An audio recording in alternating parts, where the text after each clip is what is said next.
ഹരേ രാമ രാമ രാമ ഹരേ ഹരേ. ഹരേ കൃഷ്ണ കൃഷ്ണ കൃഷ്ണ ഹരേ ഹരേ. ഹരേ രാമ രാമ രാമ ഹരേ ഹരേ. ഹരേ കൃഷ്ണ കൃഷ്ണ കൃഷ്ണ ഹരേ ഹരേ.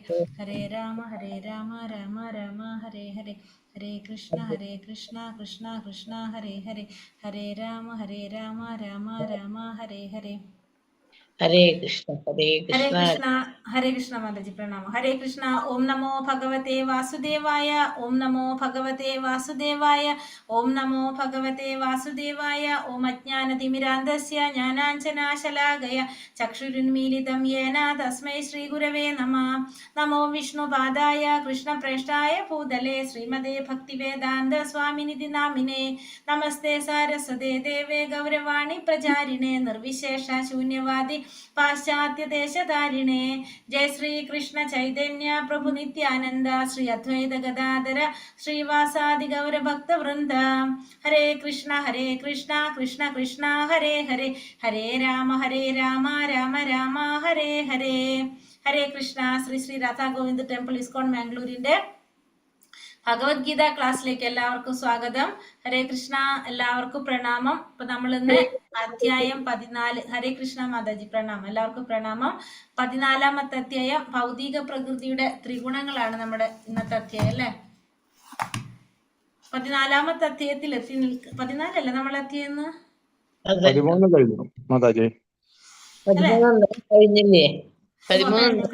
കഴിഞ്ഞു.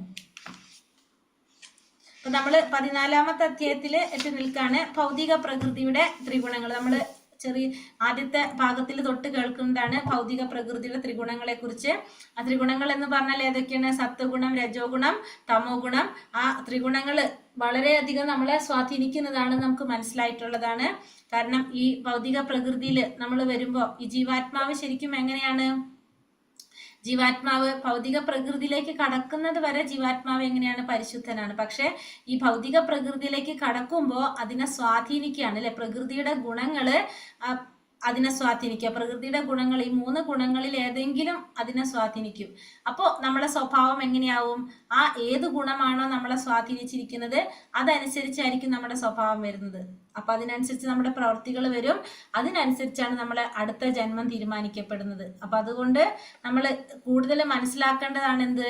ത്രിഗുണങ്ങളെ കുറിച്ച്. കാരണം ഈ അധ്യായത്തിൽ ഭഗവാൻ നമുക്ക് പറഞ്ഞു തരുന്നത്, അർജുനൻ ചോദിക്കുന്നത് അതാണ്, ഈ ത്രിഗുണങ്ങളെ നമുക്ക് എങ്ങനെയാണ് മറികടക്കാൻ സാധിക്കുക എന്നുള്ളതാണ്. അപ്പോൾ ഈ അധ്യായത്തില് ആ ത്രിഗുണങ്ങളെ മറികടക്കുന്നതിനെ കുറിച്ചും ആ ത്രിഗുണങ്ങളെ മറികടന്ന വ്യക്തിയുടെ ലക്ഷണങ്ങളെ കുറിച്ചും അവരുടെ സ്വഭാവത്തെ കുറിച്ചും, ത്രിഗുണങ്ങൾ എന്തൊക്കെയാണ്, അത് ഓരോ ഗുണങ്ങളിലുള്ളവരുടെ സ്വഭാവങ്ങൾ എങ്ങനെയാണെന്നൊക്കെയാണ് ഈ അധ്യായത്തിൽ പറഞ്ഞത്. അതൊരു അധ്യായമായിട്ട് തന്നെ കൊടുക്കുന്നുണ്ട്. കാരണം അത്രയും വിശദമായിട്ട് അതിനെക്കുറിച്ച് പറയുന്നതാണ് ഇവിടെ. ഭൗതിക പ്രകൃതിയുടെ ത്രിഗുണങ്ങൾ. ശ്രീ രാധാ ഗോവിന്ദ് കി ജയ്, ശ്രീല പ്രഭുപാദ് കി ജയ്. 27 ശ്ലോകങ്ങളാണ് ഈ അധ്യായത്തിലുള്ളത്. അതിന് 5 ഭാഗങ്ങളായിട്ടാണ് തിരിച്ചിരിക്കുന്നത്. 1 മുതൽ 4 വരെയുള്ള ശ്ലോകത്തിലെ ജീവാത്മാക്കളുടെ മുക്തിയും ബന്ധനത്തെ കുറിച്ച് പറയുന്നു. 5 മുതൽ 9 വരെയുള്ള ശ്ലോകത്തിലെ ത്രിഗുണങ്ങൾ കൊണ്ട് ശുദ്ധാത്മാവിന്റെ ബന്ധനത്തിന്റെ വിവരണം. 10 മുതൽ 13 വരെ ഓരോ വ്യക്തിക്കുള്ളിലുള്ള ആ ഗുണത്തിന്റെ മേൽക്കോയ്മയെ തിരിച്ചറിയുന്നതിനെ കുറിച്ചും 14 മുതൽ 18 വരെ ത്രിഗുണങ്ങൾക്കുള്ളിലുള്ള പ്രവർത്തനങ്ങളും മരണത്തെക്കുറിച്ചും 19 മുതൽ 27 വരെ ഈ ഗുണങ്ങൾക്ക് അതീതമാകുന്നതിനെ കുറിച്ചാണ് ഇവിടെ പറയുന്നത്. ഒന്നാമത്തത് ജീവാത്മാക്കളുടെ മുക്തിയും ബന്ധനവും. ഹരേ കൃഷ്ണ. ഓം നമോ ഭഗവതേ വാസുദേവായ. ശ്രീ ഭഗവാനുവാച പരം ഭൂയ പ്രവിക്ഷ്യാമി ജ്ഞാനാനാം ജ്ഞാനമുത്തമം യജ്ഞാത്വാ മുനയാ സർവേ പരാം സിദ്ധിമിതോ ഗതഃ. പരമദിവ്യോത്തമ പുരുഷൻ പറഞ്ഞു, ഏതൊന്നറിഞ്ഞത് കൊണ്ടാണോ ഋഷികളെല്ലാം തികഞ്ഞ പരിപൂർണത നേടിയിട്ടുള്ളത്, സർവോത്കൃഷ്ടമായ ആ പരമജ്ഞാനത്തെ പറ്റി ഞാൻ വീണ്ടും നിന്നോട് പറഞ്ഞു തരാം. അപ്പൊ ഭഗവാൻ പറയുന്നത് ഏതൊന്നറിഞ്ഞത് കൊണ്ടാണ്, എന്തോ ഒന്നറിഞ്ഞത് കൊണ്ടാണ് എന്ത് ഋഷിമാർക്കൊക്കെ പരിപൂർണത നേടാനായിട്ട് സാധിച്ചത്. ആ സർവോത്കൃഷ്ടമായിട്ടുള്ള പരമജ്ഞാനത്തെ കുറിച്ച് ഞാൻ നിന്നോട് വീണ്ടും പറഞ്ഞു തരാം എന്നാണ് ഭഗവാൻ പറഞ്ഞപ്പോ, ഋഷിമാർക്ക് പരിപൂർണത നേടാൻ സാധിച്ചത് ആ സർവോത്കൃഷ്ടമായിട്ടുള്ള പരമജ്ഞാനത്തെ കുറിച്ച് എന്തിനെ കുറിച്ച് അറിഞ്ഞത് കൊണ്ടാണ്. അപ്പൊ ആ ജ്ഞാനത്തെ കുറിച്ചാണ് ഭഗവാൻ ഇവിടെ ആർക്ക് പറഞ്ഞു കൊടുക്കുന്നത്? അർജുനന് പറഞ്ഞു കൊടുക്കാനായിട്ട് പോകുന്നത്. തത്വജ്ഞാനപരമായ ഊഹാപോഹ പ്രക്രിയയിലൂടെ ഈ അധ്യായത്തെ ഉൾക്കൊള്ളുന്ന ഒരാൾക്ക് ഭക്തിരസ സേവനത്തിന്റെ പ്രഭാവം നഷ്ടപ്പെടും. അപ്പൊ ഊഹാപോഹത്തിലൂടെ, തത്വജ്ഞാനപരമായിട്ടുള്ള ഊഹാപോഹത്തിലൂടെയാണ് ഈ അധ്യായത്തെ ഉൾക്കൊള്ളാൻ ശ്രമിക്കുന്നതെങ്കിലോ അയാൾക്ക് ഭക്തിരസ സേവനത്തിന്റെ പ്രഭാവം കിട്ടുന്നില്ല. പ്രകൃതിയുടെ ഗുണങ്ങൾ എന്തെല്ലാമെന്നും അതെങ്ങനെ പ്രവർത്തിക്കുന്നെന്നും ആത്മാവിനെ അവ എങ്ങനെ കുടുക്കിൽപ്പെടുത്തുന്നുവെന്നും അതെങ്ങനെയാണ് മോചിപ്പിക്കുന്നതെന്നും ഏതേത് വിധത്തിലാണെന്നുമെല്ലാം ഈ അധ്യായത്തില് ഭഗവാൻ നമുക്ക് വിവരിച്ചു തരാണ് ചെയ്യുന്നത്. ഇതം ജ്ഞാനമുപാശ്രിത്യ മമ സ്വാധർമ്മ്യമാകതഃ സർഗേ പീനോപജായന്തേ പ്രളയേനാവ്യഥന്തി ച. ഈ ജ്ഞാനത്തിൽ ഉറച്ചു നിൽക്കുന്നത് കൊണ്ട് എന്റേതിനു സമാനമായ അതീന്ദ്രിയ ഭാവത്തെ പ്രാപിക്കാൻ കഴിയും.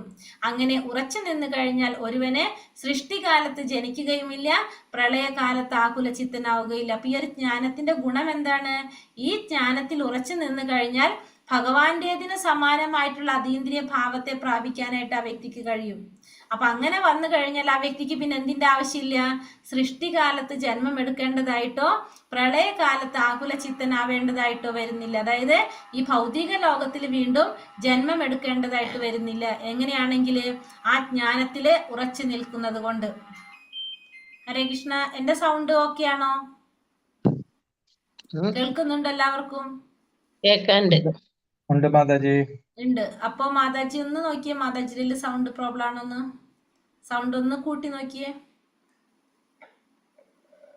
തികഞ്ഞ ആധ്യാത്മിക ജ്ഞാനം ലഭിച്ചാൽ മനുഷ്യൻ ഗുണങ്ങൾ കൊണ്ട് പരമദിവ്യോത്തമ പുരുഷന് തുല്യമാകും. അപ്പൊ ഭഗവാനെ കുറിച്ചുള്ള ആ ജ്ഞാനം നേടിക്കഴിഞ്ഞാൽ മനുഷ്യൻ എന്താവും? ഗുണങ്ങൾ കൊണ്ട് ഭഗവാന് തുല്യനാകും. അയാൾ ആവർത്തിച്ചുള്ള ആ ജനന മരണ ചക്രത്തിൽ നിന്നും മോചിതനാകും. എന്നാൽ ആ വ്യക്തിഗത ആത്മാവെന്ന നിലയിൽ വ്യക്തിത്വം നഷ്ടപ്പെടില്ല. അപ്പോഴും ഭഗവാനെ കുറിച്ചുള്ള ആ ജ്ഞാനം നേടിക്കഴിഞ്ഞാൽ ആ പരമദിവ്യോത്തമ പുരുഷനായിട്ടുള്ള ആ ഭഗവാന് തുല്യനാകും ജീവാത്മാക്കള്. പക്ഷേ അപ്പോഴും എന്താണ് നമുക്ക് പറയുന്നത്? അതോടൊപ്പം തന്നെ നമുക്ക് ആ ജനന മരണ ചക്രത്തിൽ നിന്ന് മോചിതനാകാൻ സാധിക്കും. പക്ഷെ എന്താണ്? വ്യക്തിഗത ജീവാത്മാവാണ്. ആ ജീവാത്മാവിന്റെ വ്യക്തിത്വത്തിന് അവിടെ എപ്പോഴും എന്ത് സംഭവിക്കുന്നില്ല? നഷ്ടം സംഭവിക്കുന്നില്ല. മമ യോനിർമഹത് ബ്രഹ്മ തസ്മിൻ ഗർഭം തദ്ഭദാമ്യഹം സംഭവ സർവഭൂതാനം തതോ ഭവതി ഭാരത. അല്ലയോ ഭാരത, ബ്രഹ്മമെന്ന് പറയപ്പെടുന്ന സമഗ്ര ഭൗതിക സത്തയത്രേ ജനനത്തിന് കാരണം. അത് എന്നിൽ നിന്ന് ഗർഭം ധരിച്ച് സകല ജീവികൾക്കും ജന്മം കൊടുക്കുന്നു. അപ്പോൾ ഭഗവാൻ പറയാണ്, ബ്രഹ്മമെന്ന് പറയപ്പെടുന്ന സമഗ്ര ഭൗതിക സത്തയാണ് എന്ത്? ജനനത്തിന് കാരണമായിട്ടുള്ളത്. അത് എന്നിൽ നിന്നും ഗർഭം ധരിച്ച് സകല ജീവികൾക്കും ജന്മം കൊടുക്കുന്നു. അപ്പോൾ പ്രകൃതിയാണ് എന്ത് ഉദ്ദേശിക്കുന്നത്? ബ്രഹ്മം എന്നതുകൊണ്ട് ഉദ്ദേശിക്കുന്നത്. അപ്പൊ പ്രകൃതി എന്ന് സമഗ്ര ഭൗതിക സത്ത അതാണ് എന്ത്? ജനനത്തിന് കാരണമാകുന്നത്. അത് എന്നിൽ നിന്നും ഗർഭം ധരിച്ച് സകല ജീവികൾക്കും ജന്മം കൊടുക്കാണ് ചെയ്യുന്നത്. ആ അരിക്കൂമ്പാരത്തിൽ തേൾ മുട്ടയിടാറുണ്ട്. ചിലരെന്താ കരുതുന്നത്? ആ അരിയിൽ നിന്നാണ് തേളുകൾ പിറക്കുന്നതെന്ന് കരുതും. പക്ഷെ അതെങ്ങനെയാണ്? വാസ്തവല്ല. കാരണം ആ പെൺതേള് അരിയിൽ മുട്ടയിട്ടത് കൊണ്ടാണ് ആ അരിയിൽ നിന്ന് തേളിന്റെ കുഞ്ഞുങ്ങൾ ഉണ്ടാകുന്നത്. അതേപോലെ തന്നെ ജീവജാലങ്ങളുടെ ഉൽപ്പത്തിക്ക് കാരണം ഭൗതിക പ്രകൃതിയല്ല. ഭൗതിക പ്രകൃതിയുടെ സൃഷ്ടികൾ എന്ന മട്ടിൽ പുറത്തു വരുന്നെങ്കിലും അവയ്ക്ക് ബീജം പ്രദാനം ചെയ്തത് ആരാണ്? ഭഗവാനാണ്. അപ്പോൾ ഭൗതിക പ്രകൃതിയുടെ സൃഷ്ടികൾ എന്ന മട്ടില് പുറത്തു വരുന്നുണ്ടെങ്കിലും എല്ലാറ്റിനും ബീജം പ്രദാനം ചെയ്തത് ആര് തന്നെയാണ്? ഭഗവാൻ തന്നെയാണെന്ന് ഇവിടെ ഭഗവാൻ പറയുന്നത്. സർവയോനീഷു കൗന്ദേയ മൂർത്തയാ സംഭവന്തിയഃ താസാം ബ്രഹ്മമഹത്യോ അഹം ബീജപ്രദാപിത. ഹേ കുന്തിപുത്ര, നാനാരൂപേണയുള്ള ജീവിവർഗങ്ങൾക്കെല്ലാം ഈ ഭൗതിക പ്രകൃതിയിൽ ജന്മമെടുക്കാൻ അവസരം നൽകിയത് ഞാനാണ്. അവയുടെ ബീജപ്രദാതാവായ പിതാവും ഞാൻ തന്നെയാണെന്ന് അറിയണം. അപ്പൊ ഭഗവാൻ ഭഗവാൻ അർജുനനോട് പറയാണ്, കുന്തിപുത്ര, നാനാരൂപേണയുള്ള ഈ എല്ലാ രൂപത്തിലുള്ള ജീവജാലങ്ങൾക്കും എല്ലാറ്റിലും ഈ ഭൗതിക പ്രകൃതിയിൽ ജന്മമെടുക്കാൻ അവസരം നൽകിയത് ആരാണ്? ഞാനാണ്. അവയ്ക്ക് ബീജം പ്രദാനം ചെയ്ത പിതാവ് ആര് തന്നെയാണ്? ഞാൻ തന്നെയാണ്. അപ്പൊ ഭഗവാനാണ് എല്ലാ ജീവാത്മാക്കളുടെയും ആദി പിതാവാണെന്ന് ഭഗവാൻ പറയാണ്. അപ്പൊ സൃഷ്ടിയുടെ ആരംഭത്തില് പൂർവകർമ്മങ്ങൾക്ക് അനുസൃതമായിട്ട് ഭിന്ന രൂപങ്ങളിൽ പിറവിയെടുക്കുന്ന ജീവസത്തകളാൽ പൂരിതമാണ് ഈ ഭൗതിക ലോകം. അപ്പൊ നമുക്കറിയാം, ഈ ഭൗതിക ലോകത്തിൽ ജന്മമെടുക്കുന്നവരെങ്ങനെയാണ്? കർമ്മങ്ങൾക്ക് അനുസൃതമായിട്ടാണ് പല പല രൂപങ്ങളിൽ അവർ പിറവി എടുക്കേണ്ടി വരുന്നത്. പക്ഷെ അവർക്ക് ആ പിറവി എടുക്കാനായിട്ടുള്ള അവസരം കൊടുക്കുന്നത് ആരാണ്? ഭഗവാനാണെന്ന് ഭഗവാൻ ഇവിടെ പറയാണ്. ഇനി അടുത്തത് ത്രിഗുണങ്ങളാൽ ശുദ്ധാത്മാവിന്റെ ബന്ധനത്തിനെ കുറിച്ചുള്ള വിവരണം. സത്വം രജസ്തമ ഇതി ഗുണ പ്രകൃതി സംഭവ നിപതന്തി മഹാബാഹോ ദേഹേ ദേഹീനമവ്യയം. ഹേ മഹാബാഹുവായ അർജുന, 3 ഗുണങ്ങൾ അടങ്ങിയതാണ് ഭൗതിക പ്രകൃതി. സത്വ രജസ് തമസ്. ശാശ്വതനായ ജീവാത്മാവിന് പ്രകൃതി സംയോഗം ഉണ്ടാകുന്നതോടെ അത് ഈ ഗുണങ്ങളാൽ ബദ്ധനാകുന്നു. അപ്പോ ഭൗതിക പ്രകൃതി എന്ന് പറയുന്നത് എന്താണ്? ഈ 3 ഗുണങ്ങളാണ്. ഭൗതിക പ്രകൃതി എന്ന് പറയുന്നത് ഈ 3 ഗുണങ്ങളാണ്. സത്വ രജോ സത്വം, സത്വഗുണം, രജോ ഗുണം അല്ലെങ്കിൽ രജസ്, തമസ്. ഈ 3 ഗുണങ്ങളാണ് ഭൗതിക പ്രകൃതി. ഈ ശാശ്വതനായ ജീവാത്മാവിന് പ്രകൃതി സംയോഗം ഉണ്ടാകുന്നതോടെ അതെന്ത് സംഭവിക്കും? ഈ ഗുണങ്ങളാൽ അത് ബദ്ധനാകും. അപ്പൊ ഈ 3 ഗുണങ്ങൾ പ്രകൃതി സംയോഗം ഉണ്ടാകുമ്പോൾ ഈ 3 ഗുണങ്ങളാൽ ജീവാത്മാവ് ബദ്ധനാകാണ് ചെയ്യുന്നത്. അപ്പൊ ഓരോ ഗുണത്തിന്റെ സ്വാധീനത്തിൽ അവർക്കുണ്ടാകുന്ന സ്വഭാവത്തിനെ കുറിച്ചാണ് ഇവിടെ പറയുന്നത്. തത്ര സത്വം നിർമ്മലത്വാത് പ്രകാശകമനാമയം സുഖസംഖ്യേന ബദ്ധാതി ജ്ഞാനസംഖ്യേന ചാനഘ. ഹേ പുണ്യാത്മാവേ, മറ്റുള്ളവയെ അപേക്ഷിച്ച് വിശുദ്ധമാകയാൽ സത്വഗുണം പ്രകാശമാനവും എല്ലാ പാപങ്ങളിൽ നിന്നും മോചിപ്പിക്കുന്നതാണ്. ഈ ഗുണത്തിൽ സ്ഥിതി ചെയ്യുന്നവർ സുഖത്താലും ജ്ഞാനത്താലും ബദ്ധരാക്കപ്പെടും. അപ്പൊ സത്വഗുണത്തിനെ കുറിച്ച് പറയാണ്. സത്വഗുണം എന്ന് പറയുന്നത് മറ്റുള്ള ഗുണങ്ങളെ അപേക്ഷിച്ച് വിശുദ്ധമാണ് സത്വഗുണം. അത് പ്രകാശമാനമാണ്, പാപങ്ങളിൽ നിന്നും മോചിപ്പിക്കുന്നതുമാണ് സത്വഗുണം. ഈ ഗുണത്തിൽ സ്ഥിതി ചെയ്യുന്നവരോ സുഖം കൊണ്ടും ജ്ഞാനം കൊണ്ടും ബദ്ധരാക്കപ്പെടും. ഈ ഭൗതിക പ്രകൃതിയിലെ ഏറ്റവും ഉയർന്ന ഗുണമാണ് എന്ത്? സത്വഗുണം. ഭൗതിക പ്രകൃതിയുടെ 3 ഗുണങ്ങള് സത്വ രജോ തമോ ഗുണം. അപ്പൊ ഈ ഭൗതിക പ്രകൃതിയിൽ വെച്ച് നോക്കുമ്പോൾ ഏറ്റവും ഉയർന്ന ഗുണം ഏത് ഗുണമാണ്? സത്വഗുണമാണ്. അപ്പൊ സത്വഗുണത്തിൽ ഉണ്ടാവുമ്പോൾ അവരുടെ പ്രത്യേകത എന്താണ്? സത്വഗുണം എന്ന് പറയുന്നത് പ്രകാശമാനമാണ്, പാപങ്ങളിൽ നിന്ന് മോചിപ്പിക്കുന്നതാണ്. അപ്പൊ സത്വഗുണത്തിൽ സ്ഥിതി ചെയ്യുന്നവരെ എങ്ങനെയാണ് ബന്ധിക്കുന്നത്? സുഖം കൊണ്ടും ജ്ഞാനം കൊണ്ടുമാണ് ബന്ധിക്കുന്നത്. ഒരു സത്വഗുണത്തിൽ അവസ്ഥയിലായിരിക്കുമ്പോൾ താൻ മറ്റുള്ളവരെക്കാൾ ജ്ഞാനത്തിൽ മുന്നേറിയവനാണെന്നും അങ്ങനെ അവരെക്കാൾ ഉത്കൃഷ്ടനാണ് ഞാനെന്നുമുള്ള ഒരു അഹങ്കാരം ആരെ ബാധിക്കും?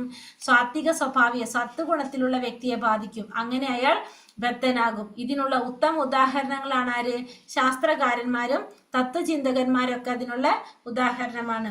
രജോ രാഗാത്മകം വിത്തി തൃഷ്ണ സംഘാസമുദ്ഭവം തന്നിപത്താതി കൗന്ദേയ കർമ്മസംഘേന ദേഹിനം.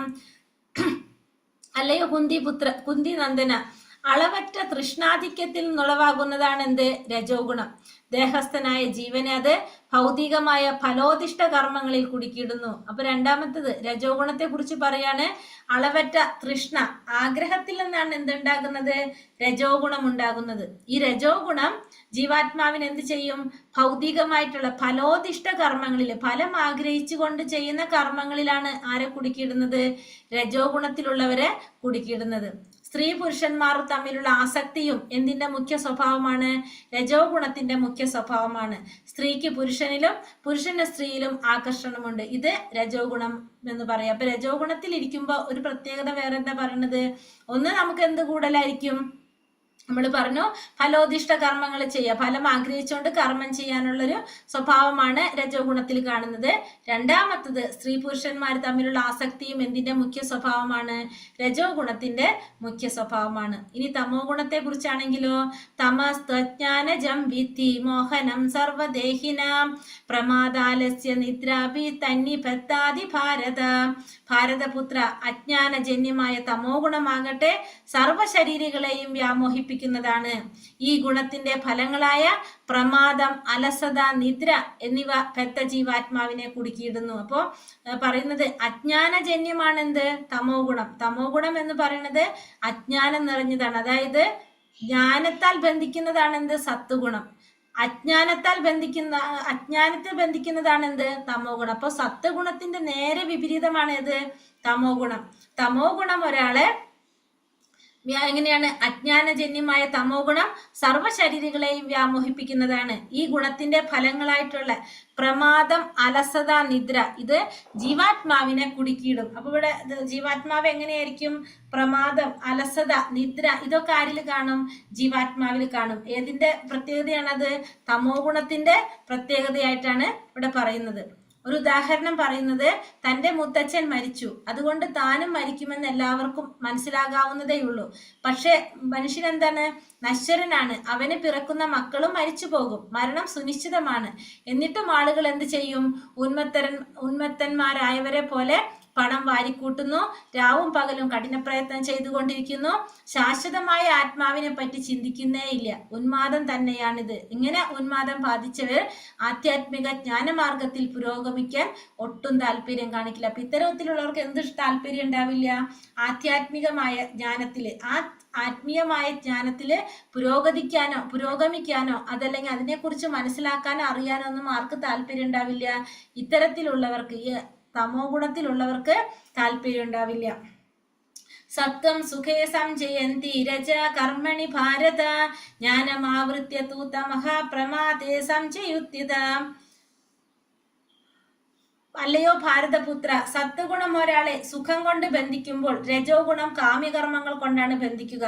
ജ്ഞാനത്തെ ആവരണം ചെയ്യുന്ന തമോ ഗുണമാകട്ടെ ഉന്മാദം കൊണ്ട് ബന്ധിക്കുന്നു. അപ്പോൾ പറയുന്നത്, സത്വഗുണം ഒരാളെ എങ്ങനെയാ ബന്ധിക്കുന്നത്? സുഖം കൊണ്ടാണ് ബന്ധിക്കുന്നത്. കാരണം സത്വഗുണത്തിലുള്ളവർക്ക് സുഖം അനുഭവിക്കാനായിട്ട് സുഖങ്ങളാണ് അവർക്ക് കിട്ടുന്നത്. അപ്പൊ സുഖം കൊണ്ട് ബന്ധിക്കുന്നു.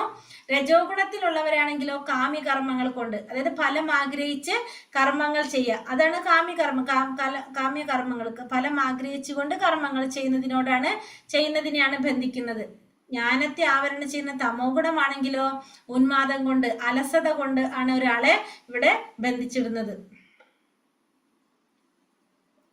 ഇനി ഗുണത്തിന്റെ മേൽക്കോയ്മയെ കുറിച്ച് പറയാണ്. രജസ്തമശ്ചാഭിഭൂയ സത്വം ഭവതി ഭാരത രജസത്വം തമശ്ചൈവ തമസത്വം രജസ്തഥാ. അല്ലയോ ഭാരത, ചിലപ്പോൾ സത്വഗുണം രജസ് തമോ ഗുണങ്ങളെ തോൽപ്പിച്ചുകൊണ്ട് മുന്നേറും. ചിലപ്പോൾ രജസ് സത്വ തമോ ഗുണങ്ങളെ കീഴടക്കും. മറ്റു ചിലപ്പോൾ തമസ് സത്വ രജോസുകളെയും.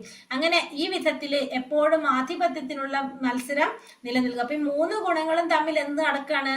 മത്സരം നടക്കണം. ഒന്ന് ചിലപ്പോൾ സത്വഗുണം മുന്നിലേക്ക് കയറാൻ നോക്കും, ചിലപ്പോൾ രജോ ഗുണം കയറാൻ നോക്കും, ചിലപ്പോൾ തമോ ഗുണം കയറാൻ നോക്കും. അപ്പൊ ഈ മൂന്ന് വിധത്തിലുള്ള ഗുണങ്ങൾ തമ്മിൽ എപ്പോഴും എന്താണ്? ആധിപത്യത്തിനുള്ള മത്സരം നിലനിൽക്കുകയാണ്. അപ്പൊ നമുക്ക് തന്നെ മനസ്സിലാക്കാം അല്ലെ, നമ്മളിൽ എല്ലാ മൂന്ന് ഗുണങ്ങളും നമ്മളിലുണ്ട്. ചില സമയത്ത് നമ്മളിൽ സാത്വിക സ്വഭാവം കാണാം, ചിലപ്പോൾ നമുക്ക് രജോ ഗുണത്തിലുള്ള സ്വഭാവം വരാം, ചിലപ്പോൾ നമ്മൾക്ക് താമസിക സ്വഭാവത്തിൽ നമ്മളെ കാണാം.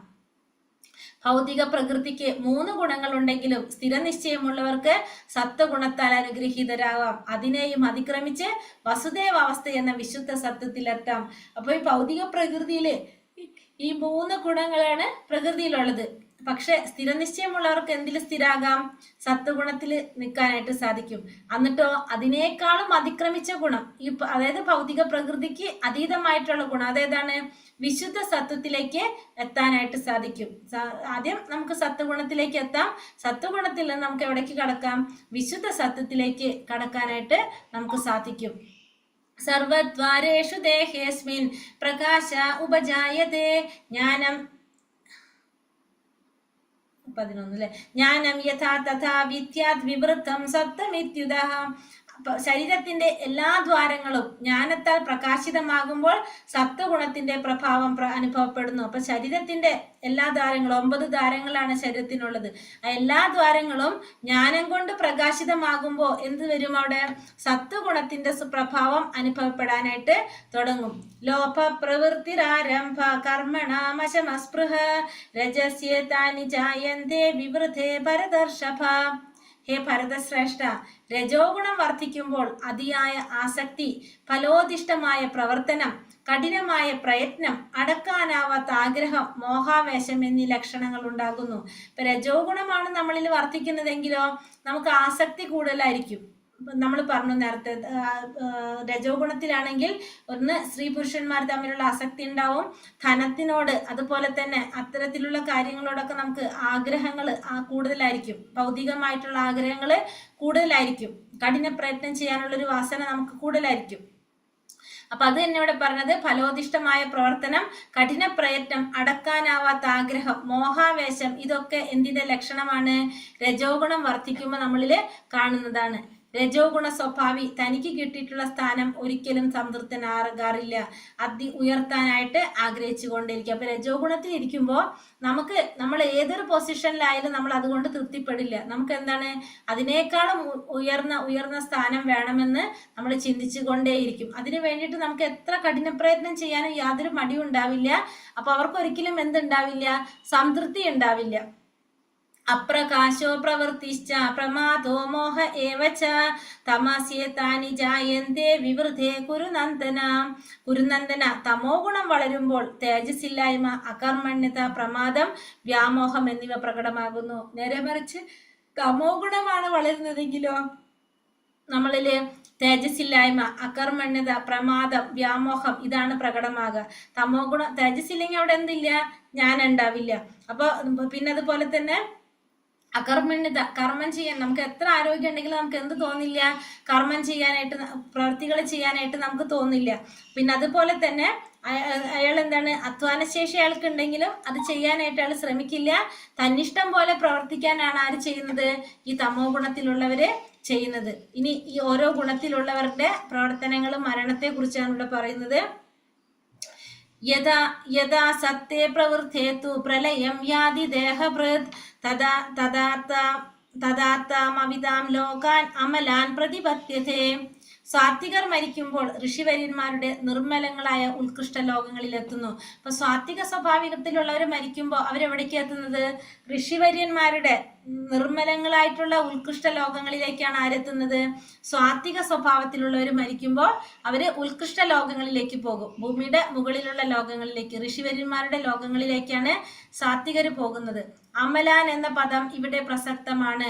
രജസ് തമോ ഗുണങ്ങൾ തീണ്ടാത്തത് എന്നാണ് എന്തിന്റെ അർത്ഥം, അമലാൻ എന്ന പദത്തിനർത്ഥം. ഭൗതിക ലോകത്തിൽ മാലിന്യങ്ങളുണ്ട്, ഇവിടെ ഏറ്റവും പരിശുദ്ധമായ സത്വഗുണം. അപ്പൊ ഭൗതിക ലോകം എങ്ങനെയാണ്, മാലിന്യം നിറഞ്ഞതാണ്. അപ്പൊ ഈ ഭൗതിക ലോകത്തിൽ വെച്ചിട്ട് ഏറ്റവും പരിശുദ്ധമായത് ഏതാണ്, സത്വഗുണമാണ്. രജസ് തമോ ഗുണങ്ങള് മാലിന്യം നിറഞ്ഞതാണ്. അപ്പൊ ഭൗതിക ലോകത്തിൽ ഏറ്റവും ശ്രേഷ്ഠമായത് നമുക്ക് പറയാം ഏത്, സത്വഗുണമാണെന്ന് പറയാം. ഇവിടെ അമലാൻ എന്ന് വെച്ചിട്ടുണ്ടെങ്കിൽ ഇവിടെ പറഞ്ഞെന്താണ്, ഈ എന്തില്ലാത്തത്, മാലിന്യങ്ങൾ ഇല്ലാത്തത് എന്നാണ് പറയുന്നത്. ഇപ്പൊ നമ്മള് ഭാഗവതം അറിയപ്പെടുന്നത് അമലപുരാണം എന്നാണ്. അതായത് മാലിന്യങ്ങൾ ഇല്ലാത്ത, രജസ് തമോ ഗുണങ്ങൾ ഇല്ലാത്തതാണ് എന്ത്, നമ്മളെ ഭാഗവതം എന്ന് പറയാം. രജസി പ്രളയം ഗത്വ കർമ്മ സംഖ്യിഷു ജായതേ തഥാ പ്രലീനതമസി മൂഢയോനീഷു ജായതേ. രജോ ഗുണത്തോടെയാണ് മരിക്കുന്നതെങ്കിൽ ഫലം ഉദ്ദേശിച്ച് കർമ്മങ്ങൾ ചെയ്യുന്നവർക്കിടയിൽ ജനിക്കും. തമോ ഗുണത്തോടെയാണ് മരിക്കുന്നവരാണെങ്കിലോ മൃഗങ്ങളായിട്ടായിരിക്കും പിറക്കുക. അപ്പൊ രജോ ഗുണത്തോടെയാണ് നമ്മൾ മരണപ്പെടുന്നെങ്കിൽ നമ്മൾ എവിടെ വന്നിട്ട് ജന്മം എടുക്കും, ഫലം ഉദ്ദേശിച്ച് കർമ്മം ചെയ്യുന്നവർ. അത് അവരെവിടെയാ ഉള്ളത്, ഫലം ഉദ്ദേശിച്ച് കർമ്മം ചെയ്യുന്നവര് ഭൂമിയിൽ വന്നിട്ട് ജന്മമെടുക്കും. തമോ ഗുണത്തോടെയാണ് മരിക്കുന്നവരാണെങ്കിലോ മൃഗങ്ങളായിട്ടായിരിക്കും അവർക്ക് ജന്മമെടുക്കേണ്ടതായിട്ട് വരുന്നത്. ഒരിക്കൽ മനുഷ്യനായിട്ട് ജനിച്ച് ജീവാത്മാവ് പിന്നീട് ഒരിക്കലും താഴ്ന്ന പടിയിലേക്ക് ഇറങ്ങുകയില്ലെന്ന് ചിലർക്കൊരു തെറ്റിദ്ധാരണയുണ്ട്. തമോ ഗുണം വർദ്ധിക്കുമ്പോൾ മനുഷ്യൻ മരിച്ച ശേഷം ഏത് രൂപത്തിലേക്ക് പോകാം, മൃഗരൂപത്തിലേക്ക് പോകാം. അപ്പൊ നമ്മളൊരു ധാരണയാണ്, മനുഷ്യനായിട്ട് ജന്മം എടുത്താൽ പിന്നെ നമുക്ക് അതിന്റെ താഴെ ഒന്നും ജന്മം എടുക്കില്ല, നമ്മൾ മനുഷ്യനായിട്ട് തന്നെ ജനിച്ചുകൊണ്ടിരിക്കാം ജന്മം ഉണ്ടെങ്കിൽ എന്ന് വിചാരിക്കും. പക്ഷെ അങ്ങനെയല്ല. മനുഷ്യജന്മം കിട്ടിയിട്ട് നമ്മളത് ശരിയായ രീതിയിൽ ഉപയോഗിച്ചില്ലെങ്കിൽ നമുക്ക് എന്ത് വരും, തമോ ഗുണം വർദ്ധിച്ചുകൊണ്ട് നമുക്ക് അടുത്തൊരു ജന്മം, മൃഗത്തിന്റെ ജന്മം കിട്ടാം എന്ന് നമുക്കിവിടെ മനസ്സിലാക്കി തരാണ്. ഈ അധപതിച്ച നിലയിൽ നിന്ന് പരിണാമ പ്രക്രിയയിലൂടെ വീണ്ടും അയാൾക്കാരാകാം, മനുഷ്യനായിട്ട് ജന്മം എടുക്കാം. മൃഗമായതിനു ശേഷം പിന്നെയും പരിണാമ പ്രക്രിയ ഇങ്ങനെ നടന്നുകൊണ്ടിരിക്കുമ്പോൾ നമുക്ക് മനുഷ്യനാകാം. പക്ഷെ മനുഷ്യനായിട്ട് നമ്മൾ വേണ്ട പ്രവൃത്തികൾ ചെയ്തില്ലെങ്കിൽ നമ്മൾ ആരായിട്ട് ജന്മം എടുക്കും, മൃഗമായിട്ട് ജന്മമെടുക്കും. കർമ്മണാസുകൃതസ്യാഹു സാത്വികം നിർമ്മലം ഫലം രജസസ്തു ഫലം ദുഃഖം അജ്ഞാനം തമസാ ഫലം. സത്കർമ്മത്തിന്റെ ഫലം വിശുദ്ധമാണ്, അത് സാത്വിക ഗുണത്തിലുള്ളതാണെന്ന് പറയപ്പെടുന്നു. രജോ ഗുണത്തിൽ ചെയ്യുന്ന പ്രവൃത്തിയുടെ ഫലം ദുഃഖമാകുന്നു. തമോ ഗുണത്തിലുള്ള പ്രവർത്തനങ്ങളുടെ ഫലം മൗഢ്യവും അജ്ഞാനവും നിറഞ്ഞതാണ്. അപ്പൊ സത്കർമ്മത്തിന്റെ ഫലം എപ്പോഴും എങ്ങനെയായിരിക്കും, വിശുദ്ധമായിട്ടുള്ളതായിരിക്കും, അത് സത്വഗുണത്തിന്റെ. പക്ഷെ അതുകൊണ്ട് സാത്വിക ഗുണത്തിലാണെന്ന് പറയാം. രജോ ഗുണത്തിലുള്ളവരുടെ പ്രവൃത്തിയുടെ ഫലം എപ്പോഴും എങ്ങനെയാണ്, ദുഃഖമായിരിക്കും. കാരണം രജോ ഗുണത്തിലുള്ളവർക്ക് കുറെ ആഗ്രഹങ്ങൾ ഉണ്ടാവും. ആ രീതിയിൽ അവർ കുറെ ആഗ്രഹങ്ങൾ അനുസരിച്ചും അവരുടെ അഭിലാഷങ്ങൾ അനുസരിച്ചായിരിക്കും അവർ ഓരോ പ്രവൃത്തികൾ ചെയ്യുന്നത്. പക്ഷെ നമ്മൾ ആഗ്രഹിച്ച പോലെ അതിന്റെ ഫലം കണ്ടില്ലെങ്കിലോ നമുക്ക് ദുഃഖമായിരിക്കും അവിടെ ഫലം. തമോ ഗുണത്തിലുള്ളവരുടെ പ്രവർത്തന ഫലം എങ്ങനെയാണ്? മൗഢ്യവും അജ്ഞാനം നിറഞ്ഞതായിരിക്കും. അവരെല്ലാ കർമ്മങ്ങളും ചെയ്യുന്നുണ്ടെങ്കിലും അജ്ഞാനികളാണ് അവര്. അതുകൊണ്ട് തന്നെ എല്ലാതും എങ്ങനെയായിരിക്കും അവർ ചെയ്യുന്നത് കൊണ്ടൊരു പൂർണ്ണത ഉണ്ടാകാൻ സാധിക്കില്ല. അത് മറ്റുള്ളവർക്ക് ഉപയോഗപ്രദമാകണമെന്നില്ല.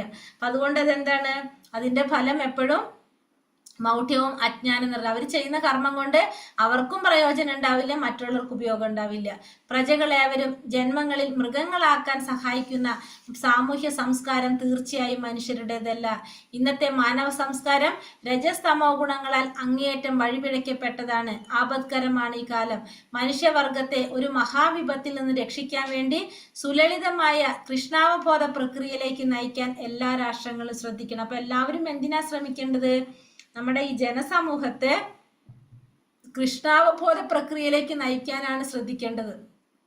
അല്ലാതെ ഈ മൃഗങ്ങളെ ആക്കാനുള്ള, മൃഗങ്ങളുടെ എല്ലാവരെയും പ്രജകളെല്ലാവരും മൃഗങ്ങളാക്കാൻ സഹായിക്കുന്ന സംസ്കാരം ആരുടെ അല്ല? മനുഷ്യരുടെ അല്ല. അപ്പൊ നമ്മൾ എന്താ ചെയ്യേണ്ടത്?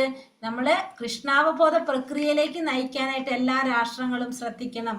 സത്വ സംജായതേ ജ്ഞാനം രജസോ ലോപ ഏവച്ച പ്രമാദ മോഹ തമസോ ഭവതോ ജ്ഞാനമേവച്ച.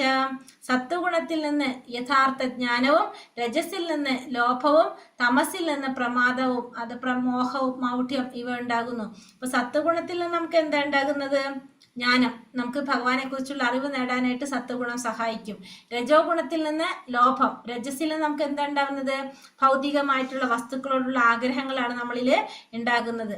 തമസിൽ നിന്നാണെങ്കിലോ പ്രമാദം, അലസത, നിദ്ര, ഇതൊക്കെയാണ് മോഹം, മൗഢ്യം, ഇതൊക്കെയാണ് എന്തിൽ വരുന്നത്?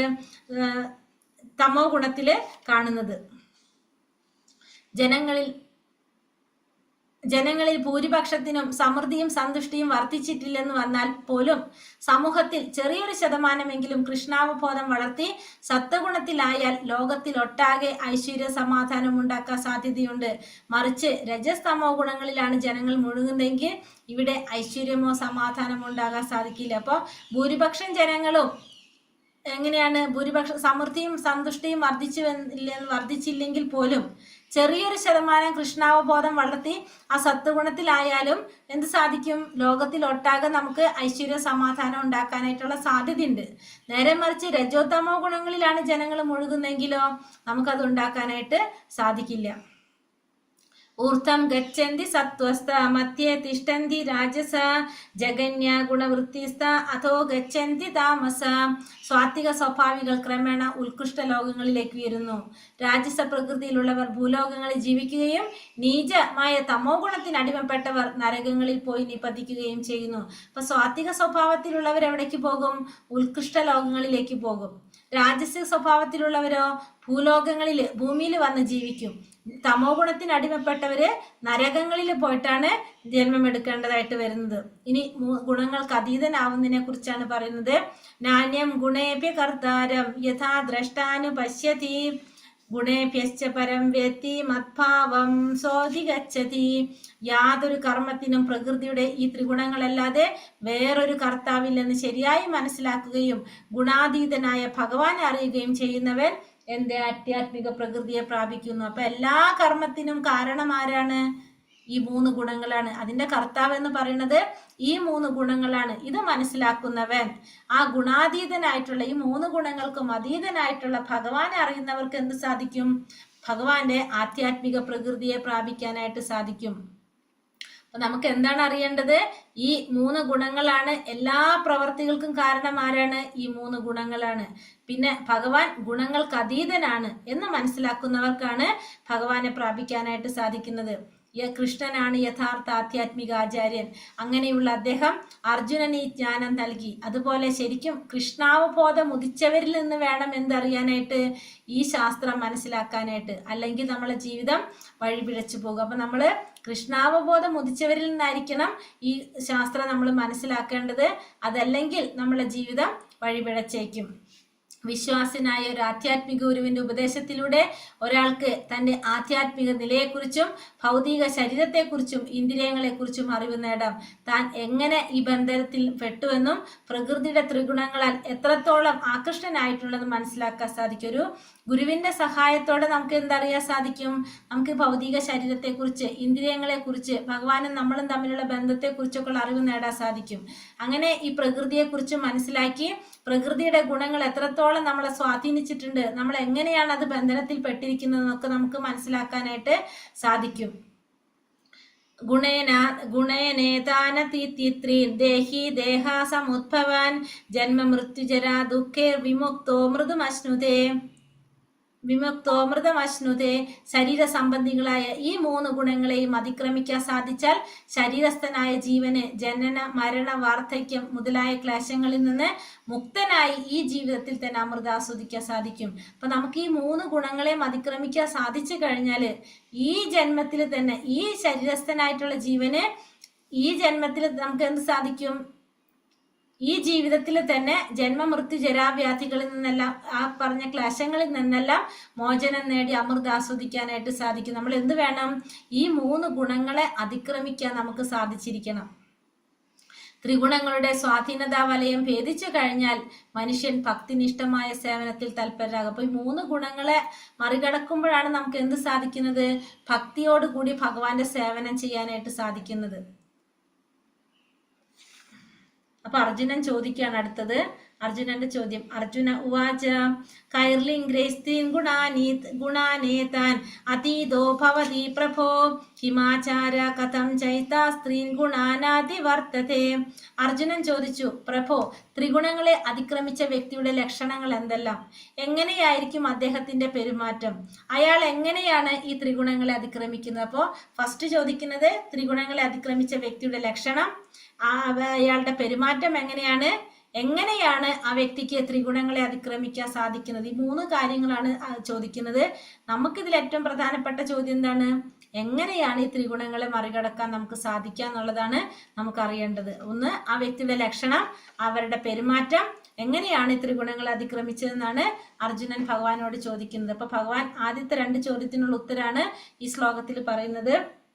ശ്രീ ഭഗവാനുവാച പ്രകാശം ച പ്രവൃത്തിം ച മോഹമേവാച പാണ്ഡവ ന ദ്വേഷ്ടി സംപ്രവൃത്താനി ന നിവർത്താനി കാംക്ഷതി ഉദാസീനവദാസീനോ ഗുണർയോ ന വിചാല്യത്തെ ഗുണോ വർത്തന്ത ഇത്യേവം യോവ തിഷ്ഠന്തി നേങ്കത്തെ സമദുഃഖ സുഖം സ്വസ്ഥ സമലോഷ്ടാശ്മ കാഞ്ചനഃ തുല്യപ്രിയ പ്രിയോ ധീരസ്തുല്യ നിന്ദാത്മ സംസ്തുതിഃ മാനാപമാനയോസ്തുല്യം തുല്യോ മിത്രാരി പക്ഷയോ സർവാരംഭ പരിത്യാഗി ഗുണാതീതാസ ഉച്യത്തെ. ഭഗവാൻ പറയാണ്, ഹേ പാണ്ഡുപുത്ര, പ്രകാശത്തിന്റെയോ ആസക്തിയുടെയോ വ്യാമോഹത്തിന്റെ സാന്നിധ്യത്തിൽ ആർക്ക് വെറുപ്പുണ്ടാകുന്നില്ലയോ? അപ്പൊ പ്രകാശത്തിന്റെ സാന്നിധ്യത്തില്, ആസക്തിയുടെ സാന്നിധ്യത്തില്, വ്യാമോഹത്തിന്റെ സാന്നിധ്യത്തില് ആർക്കോ വെറുപ്പുണ്ടാകാതിരിക്കുന്നത്? ഇനി അത് ഇല്ലെങ്കിൽ, അതിന്റെ അസാന്നിധ്യത്തിൽ അല്ലെങ്കിൽ അതില്ലാതിരിക്കുമ്പോൾ അത് വേണമെന്നുള്ള ആഗ്രഹം ഉണ്ടാകുന്നില്ലെങ്കിൽ, പിന്നെ പ്രകൃതി ഗുണങ്ങളാണ് എല്ലാത്തിനും കാരണം എന്ന് മനസ്സിലാക്കിക്കൊണ്ട് ഉളവാക്കുന്ന പ്രതികരണങ്ങൾ പ്രക്ഷുബ്ധനാകാതിരിക്കുക. പ്രകൃതി ഗുണങ്ങളാണ് പ്രവർത്തന നിരതകളായിരിക്കുന്നതെന്ന് മനസ്സിലാക്കി ഉദാസീനനും അവയ്ക്ക് അതീതനുമായിരിക്കുക. അപ്പൊ നമ്മൾ ഒന്നിനും പ്രതികരിക്കാതെ നമ്മൾ ഇരിക്കുക. ആത്മനിഷ്ഠനായിട്ട് സുഖദുഃഖങ്ങളെ തുല്യനിലയിൽ കാണാൻ സാധിക്കുക. ആരുടെ ദൃഷ്ടിയിലാണോ മൺകട്ടയും കല്ലും പൊന്നും വ്യത്യസ്തമല്ലാത്തത്, ആർക്കാണോ പ്രിയമായിട്ടും അപ്രിയമായിട്ടും യാതൊന്നില്ലാത്തത്, അതൊക്കെ എന്താണ് ആ പറഞ്ഞ ത്രിഗുണങ്ങളെ അതിക്രമിച്ച വ്യക്തിയുടെ ലക്ഷണങ്ങളാണ് നമുക്ക് പറയാം. അദ്ദേഹത്തിന്റെ പെരുമാറ്റം എങ്ങനെയാണ്? അയാൾ ധീരനായിരിക്കും. നിന്ദിച്ചാലും സ്തുതിച്ചാലും മാനിച്ചാലും അപമാനിച്ചാലും സമചിത്തനായിരിക്കും. ശത്രുക്കളോടും മിത്രങ്ങളോടും വ്യത്യാസമില്ലാതെ ഒരേപോലെ കാണുന്നവനായിരിക്കും. നിരുദ്യമനായിരിക്കും. അതായത് നിരുദ്യമൻ എന്ന് വെച്ചാല് തനിക്ക് വേണ്ടി ഒന്നും പ്രവർത്തിക്കില്ല. ചെയ്യുന്നത് മുഴുവൻ ആർക്ക് വേണ്ടിയായിരിക്കും? ഭഗവാന് വേണ്ടിയായിരിക്കും. അങ്ങനെയുള്ള വ്യക്തി അതാണ് അദ്ദേഹത്തിന്റെ പെരുമാറ്റം. അങ്ങനെയുള്ള വ്യക്തിയെ നമുക്ക് ഗുണാതീതൻ എന്ന് പറയാനായിട്ട് സാധിക്കും. അപ്പൊ 2 ചോദ്യങ്ങൾക്കുള്ള ഉത്തരാണ് ഇപ്പൊ നമ്മള് പറഞ്ഞത്. ഇനി അടുത്ത ചോദ്യം എന്താണ്? എങ്ങനെയാണ് ഈ ഗുണങ്ങളെ മറികടക്കാനായിട്ട് സാധിക്കുക? മാംചയോ വ്യഭിചാരേണ ഭക്തി യോഗേന സേവത്തെ സാ ഗുണാൻ സമതീതേ താൻ ബ്രഹ്മഭൂയായ കൽപ്പതേ. ഏതു പരിതസ്ഥിതിയിലും പിഴയ്ക്കാതെ ഭക്തിപൂർവ്വം ഭഗവാന്റെ സേവനത്തിൽ ഏർപ്പെടുന്നവർക്ക് വേഗത്തിൽ ഭൗതിക പ്രകൃതിയുടെ ത്രിഗുണങ്ങളെ അതിക്രമിച്ച് ബ്രഹ്മപദത്തിലെത്താം. അപ്പൊ എങ്ങനെയാണ്? ഏതൊരു സാഹചര്യത്തിലും നമ്മൾ എന്ത് ചെയ്യണം? പിഴയ്ക്കാതെ ഭക്തിയുടെ സേവനം ചെയ്തു പോകാം. അതായത് നമ്മളെ മുന്നിൽ ഇപ്പൊ നമ്മൾ നാമജപം എടുത്തു കഴിഞ്ഞാല് നമ്മൾ നാമം ജപിക്കാനിരിക്കുമ്പോൾ നമുക്ക് പല തടസ്സങ്ങളും നമ്മളെ മുന്നിൽ വരാം. പക്ഷെ എന്നാലും നമ്മൾ എന്ത് ചെയ്യണം? നാമം ജപിക്കും. നമ്മളൊരു തീരുമാനം എടുക്കുക, നമ്മള് നാമം ജപിക്കാതെ ഞാൻ ഉറങ്ങില്ല എന്ന്. അപ്പോൾ നമ്മൾ എന്ത് ചെയ്യണം? ഉറങ്ങുന്നതിന് മുമ്പ് എന്തൊക്കെ തടസ്സങ്ങൾ നമുക്ക് ഉണ്ടായാലും നമ്മൾ നാമം ജപിച്ചിട്ട്, അതായത് പിഴയ്ക്കാതെ ഭക്തിപൂർവ്വം ഭഗവാന്റെ സേവനം ചെയ്യുന്നവർക്കാണ് ഈ ത്രിഗുണങ്ങളെ മറികടക്കാൻ സാധിക്കുന്നതെന്ന് ഭഗവാൻ പറയണം. അപ്പൊ എങ്ങനത്തെ സാഹചര്യങ്ങൾ ഉണ്ടായാലും, കാരണം പല തരത്തിലുള്ള സാഹചര്യങ്ങൾ ഭക്തിയിലേക്ക് നമ്മൾ കടക്കാൻ ശ്രമിക്കുമ്പോൾ പല തരത്തിലുള്ള സാഹചര്യങ്ങൾ നമ്മളെ പിടിക്കും. അതായത് മായയുടെ സ്വാധീനം നമുക്ക് ശരിക്കും ഉണ്ടാകും, എല്ലാവർക്കും ഉണ്ടാകുന്ന ഒരു കാര്യമാണത്. ആരും വിടാറി, എത്ര ഉയർന്നൊരു ഭക്തനായാലും അവരെയും ആരും എന്ത് വരും? മായയുടെ സ്വാധീനം ഉണ്ടാകും. അപ്പൊ അത് നമ്മളെ പരീക്ഷണങ്ങളാണ് ഇതൊക്കെ. അപ്പൊ നമ്മൾ എന്ത് ചെയ്യണം? അങ്ങനത്തെ സാഹചര്യങ്ങൾ വരുമ്പോൾ നമ്മൾ ഒരിക്കലും അത് വിടാതെ നമ്മളത് ചെയ്തുകൊണ്ടേ പോകുക. എത്ര തടസ്സങ്ങൾ ഉണ്ടായാലും നമ്മളത് എന്നും ചെയ്തുകൊണ്ടേയിരിക്കുക. അങ്ങനെയാണെങ്കിൽ നമുക്ക് എന്ത് സാധിക്കും?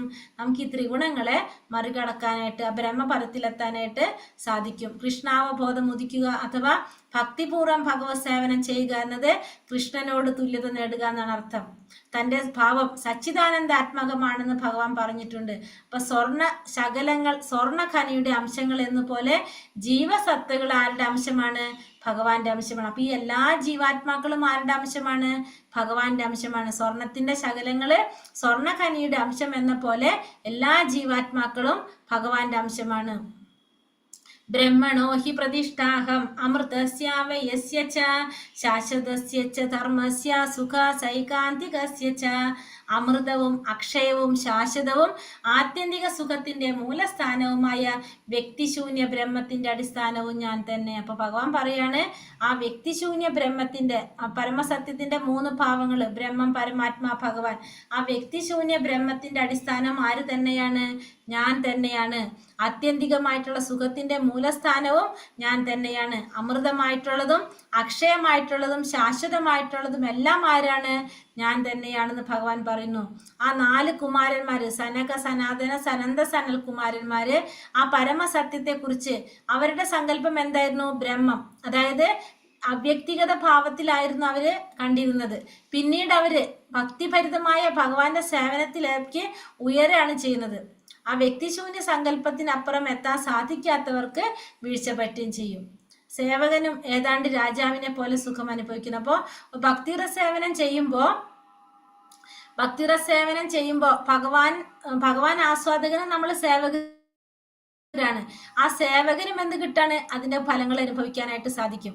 അപ്പൊ ഭക്തിയുടെ സേവനത്തില് ബ്രഹ്മസാക്ഷാത്കാരവും ശാശ്വതത്വവും അക്ഷയത്വവും എല്ലാം ഉൾക്കൊള്ളുന്നു.